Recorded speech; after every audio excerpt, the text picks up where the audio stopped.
Thank you, President, and congratulations on your re-election. And thank you, everybody.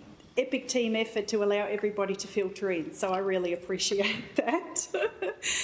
Writing this speech was quite nostalgic, actually. I've reflected on the people, the places, the triumphs, the detours that have honestly shaped the last 38 years of my life. But before I launch into that, to Sam and the team, Rob and the team, and every staff member and corridor and office in between, thank you for your patience, your guidance. It's been incredible. To every honourable member, I've really enjoyed getting to know each of you. I value your responsibility to listen, to lead, and to legislate with integrity. I've taken snippets from everybody's speeches, and it's just really been valuable and lovely insight. No doubt there will be many sighs, there will be many eye rolls as we see through the next 4 years, maybe even the Honourable Pierre Yang eventually taking my answers or questions sitting down. But we've all been shaped by our convictions, and it's brought us to this place. And I really hope that mutual respect and some good conversations are had along the way.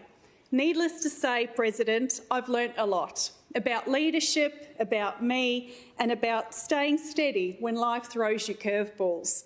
I wish I could say the whole journey was smooth sailing, but President, that would be far from the truth.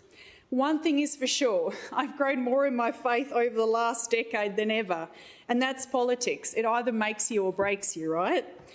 Now, it's easy to reflect on these things now and find meaning in all of it, but it didn't feel so inspiring on Wednesday, the 26th of February. We were 1 week into pre-poll. I was driving back late from a candidate forum, tired, hungry, mountain of tasks ahead of me, and to be honest, pretty ready for the election to be over. And any other member who says otherwise is totally fibbing. I was driving along and those golden arches of McDonald's forced me through a drive-through. Cheeseburger, fries, no regrets. Or so I thought, President. I struggled with pain the next day, and I remember thinking, serves you right, Maryka, who has McDonald's 10 o'clock at night? Powered through, pushed through, but by Friday morning, my husband actually had to rush me to emergency. Diagnosis, not bad Macca's, President, appendicitis. I honestly couldn't believe it. Here I was being wheeled into emergency surgery 1 week before polling day. Now for background, I'm a planner. I like consistency, I like things being factored in, I don't like surprises, and obviously this was not in the plan.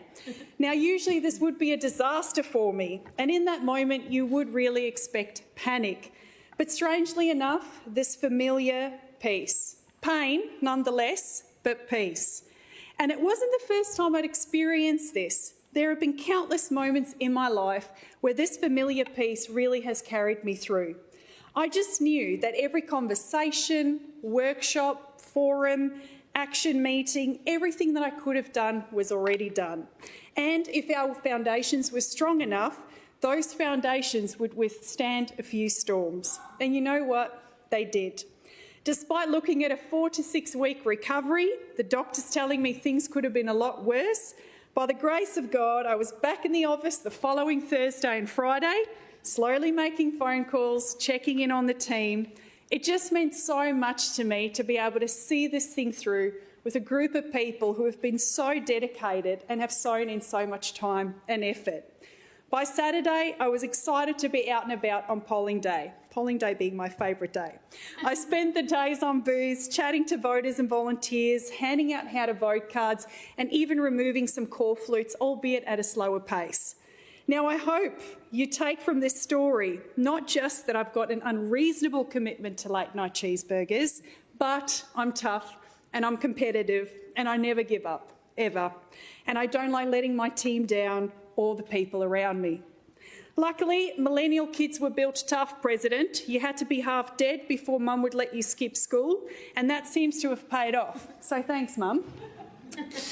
I've learned to embrace this gracious but gritty approach, and it's really helped me power through a heap of challenges over the years. It's how I've lived, it's how I've led. One thing has consistently anchored me, and that has been the living, breathing Word of God and His unshakable peace. This is as true standing here today as it was in hospital about to undergo emergency surgery. There is this proverb that I've held so close over the last 25 years, and it's in Proverbs 3, verse 7, 5 to 7. Trust in the Lord your God with all your heart. Lean not on your own understanding, but in all your ways acknowledge him, and he will make your path straight. The story of Jesus, his resurrection, and the transforming truth of the gospel remains the biggest game changer in my life. Now, that doesn't mean I haven't made mistakes, President, or that I won't make any in the future, but I have done my best to live by these values and to honour them. Mum and Dad modelled a life of generosity and sacrifice, and I'm very lucky to have a family that raised me with these values and still remind me of them along the way. I was blessed to grow up with a family that gave me the full confidence and encouragement to do anything I set my mind to. Except for being an F-18 pilot. Turns out I wasn't quite smart enough for that, so I spent my time at Jandakot Airport volunteering, getting my private licence and washing Cessnas instead. In hindsight, President, being stuck in a confined space with one other person for hours on end, probably not the best career choice for me after all. As the name suggests, my familial roots aren't quite Australian, but South African. I was born south of Johannesburg in a small suburb called Mayfield Park, unbeknownst to me, 20 minutes from Soweto. It was a great childhood. Family braais, or barbecues, neighbourhood gatherings, peri-peri sauce and rugby was life. My Omi and Opie, grandparents, raised me, and both Mum and Dad had to work. There was no financial support to lean on. You really had to rely on the village of people around you. Family, grandparents, aunties, neighbourhood nannies, and ours was Maria Makoba. She was a grandma with huge hugs and warm smile, and also made the best millipup, which is kind of like polenta, but South African. My grandma deserves a whole speech in her honour. She really was one of a kind. She had a wicked sense of humour, unlimited supply of patience, tough, feisty, wrote the most beautiful poetry, and instilled in me such a curiosity for people, Jesus, and learning. She never turned a blind eye to the needs around her. It could be angels were entertaining, Grandma used to say to me, as she would grab one of the many empty 5-litre ice cream tubs, filling them with sandwiches for someone who was hungry at the gate. I can actually still smell her freshly baked scones when I talk about her. I started school just as South Africa was finding its new rhythm as the Rainbow Nation. There was much hope for reconciliation and a new path forward. It's sad to see how division has affected this beautiful country. My school was a mix of township, suburb and regional kids. You would go from Sawubona, Salagashla, Mkaya to Goeiemorgen to Good Morning, all before starting school. Now, most of us grew up speaking 2 to 3 languages, and I loved it. The people, the culture, the landscape. I did every sport, competitive, remember? Smashed a few records, led the netball team, did our Stedfords, and even sang in a youth choir. We got selected to compete in the Choir Olympics. Yes, there is such a thing. And I shouldn't laugh, but a dodgy tour operator actually ran away with everybody's money. So instead of going to Austria, we stayed in South Africa. By the time we packed up our shipping container in 2001 to make the big move, none of us could imagine what would happen in the lead up. My dad was hijacked and shot, left on the side of the road. By nothing short of a miracle, a friend's father from school happened to drive past and recognised him on the side of the road. I'll never forget that day. It was that same experience and hearing of many like it that actually led me years later to advocate in this very place with others, calling on the government to offer special humanitarian visas to farmers affected by targeted violence. Many families fled with nothing but the clothes on their backs. Some of them actually sat with us on the plane over. We arrived in Perth at the height of the mining boom. FIFO life was such an odd adjustment, almost unnatural at first, but Mum and Dad made it work. Whether we like to admit it or not, this way of life has its perks, but it also takes a toll. The disconnect, time apart, the emotional strain, it does quietly chip away at families. That's why I want to honour and thank Diana Salvarinov, who leads corporate chaplaincy services across WA and on FIFO sites. She was also my chaplain for 7 years. It was a privilege to serve on the board and advocate for better programs with you, Dee. Throwing gym memberships at people, hoping it fixes mental health challenges, just isn't cutting it anymore. People need real conversations, connections, and the right tools. I was lucky enough as well to have an incredible school chaplain at Corrine Senior High School. Adapting to a new country, a new school, and skipping year 8 was tough. But having an accent, being overly polite, and believing drop bears were real didn't do me any favours either. I somehow ended up as a prefect and am forever grateful for an amazing year coordinator, teachers and friends who really did embrace me with open arms. I've found myself immersed in so many random projects over the last 18 years, and they've all been incredible opportunities to learn, listen and serve.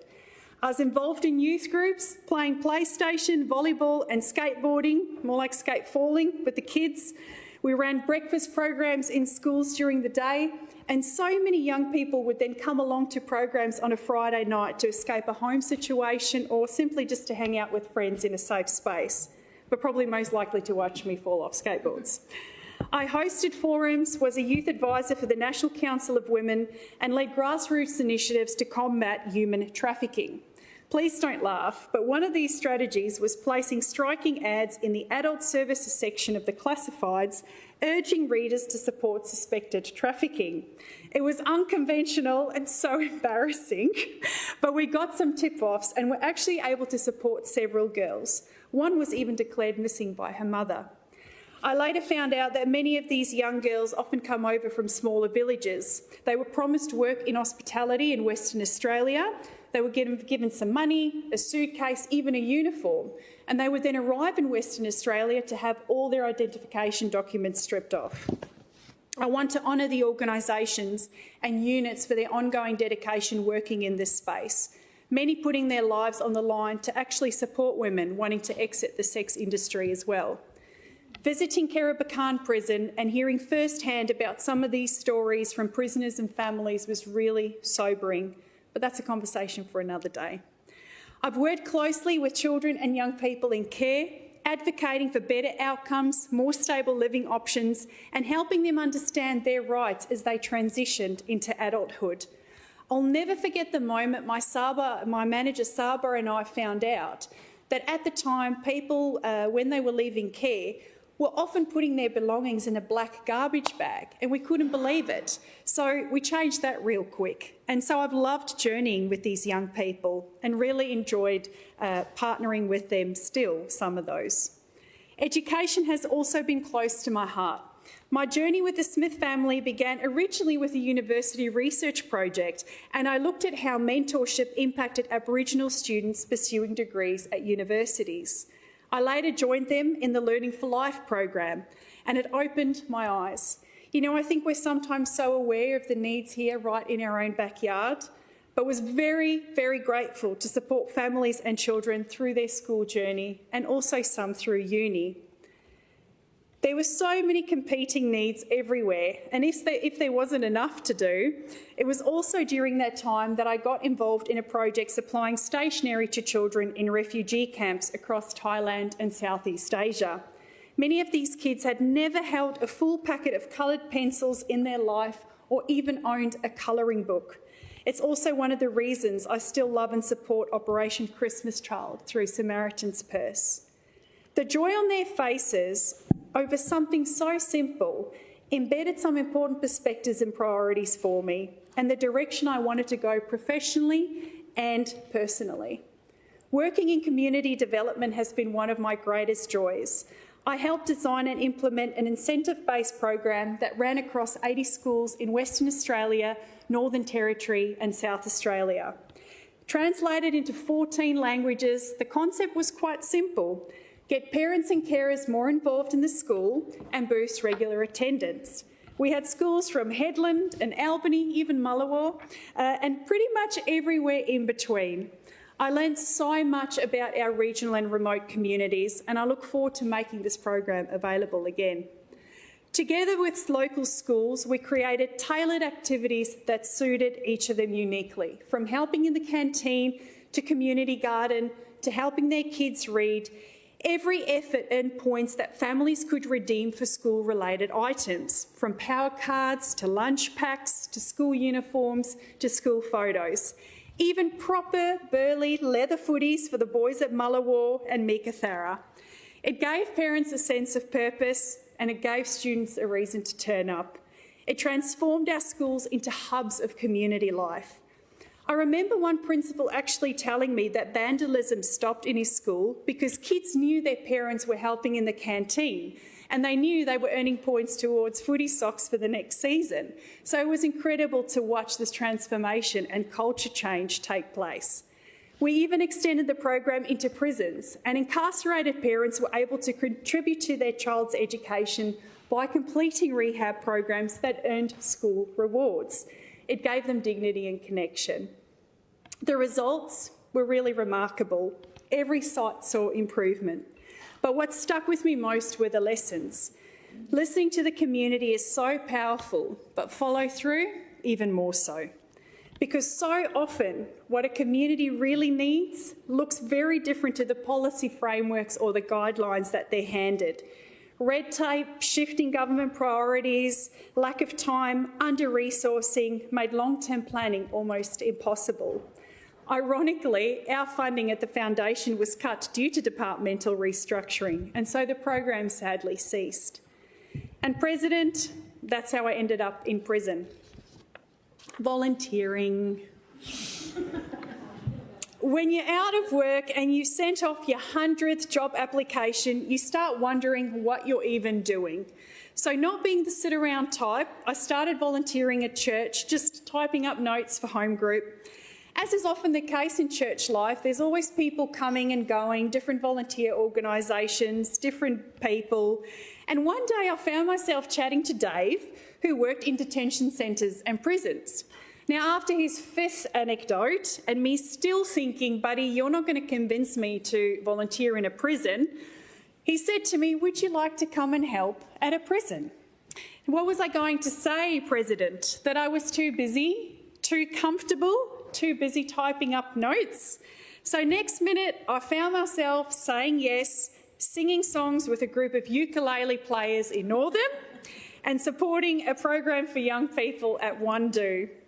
That one yes opened the door to something so much bigger. I began working across a few prison sites in our state, helping with a rehab program where victors and offenders would sit together and share their stories and experiences. It was pretty raw and it was really real. It actually changed how I saw justice and redemption, especially for our youth. I also coordinated the Angel Tree Project, which brought together groups across Perth to deliver Christmas gifts from incarcerated parents to their children. The look on those kids' faces, just knowing mum or dad hadn't forgotten them, was priceless. Every one of these experiences have so profoundly shaped me.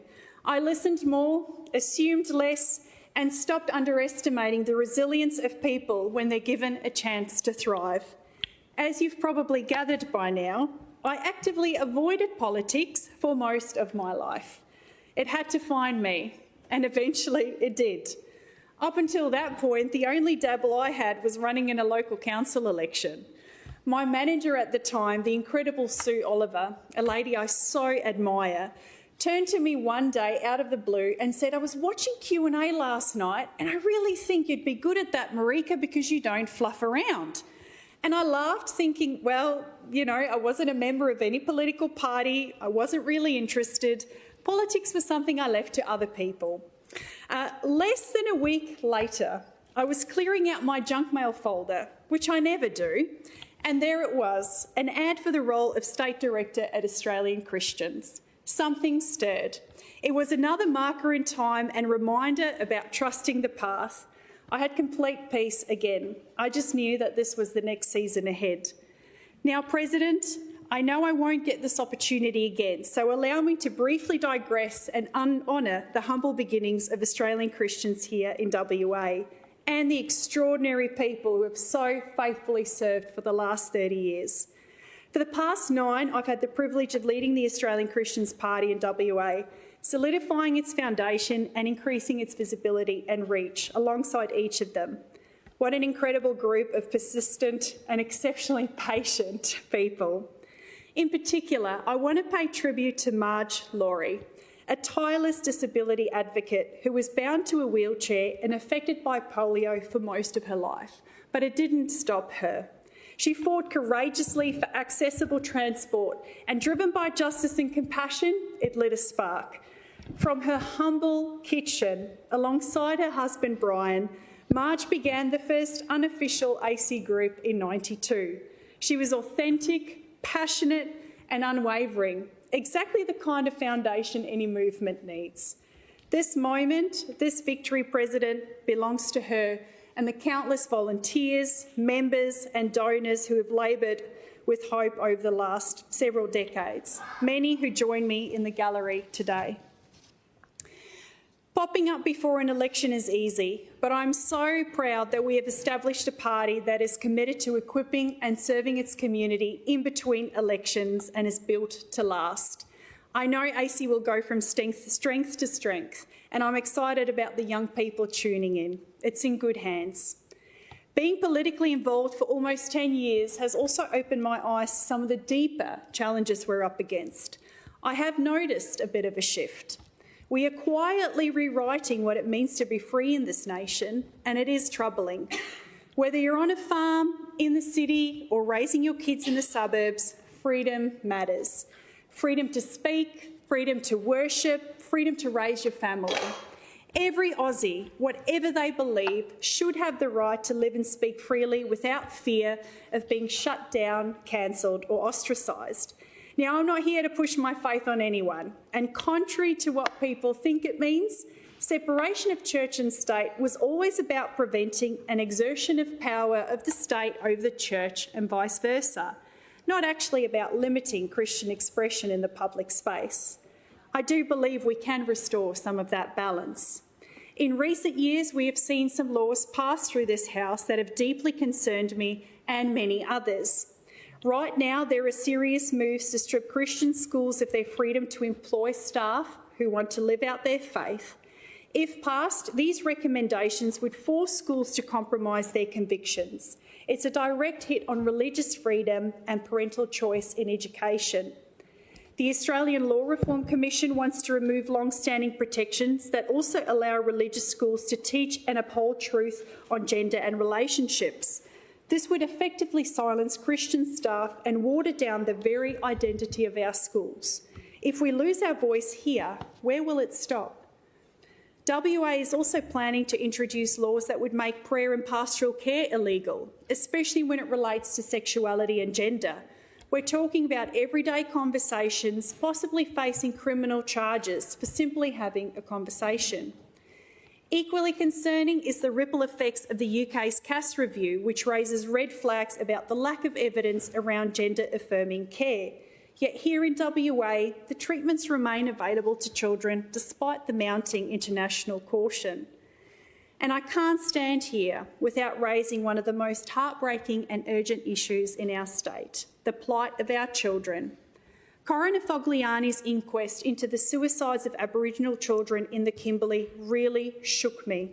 These were kids, some as young as 10, lost to despair, poverty, trauma and silence. The system really did fail them.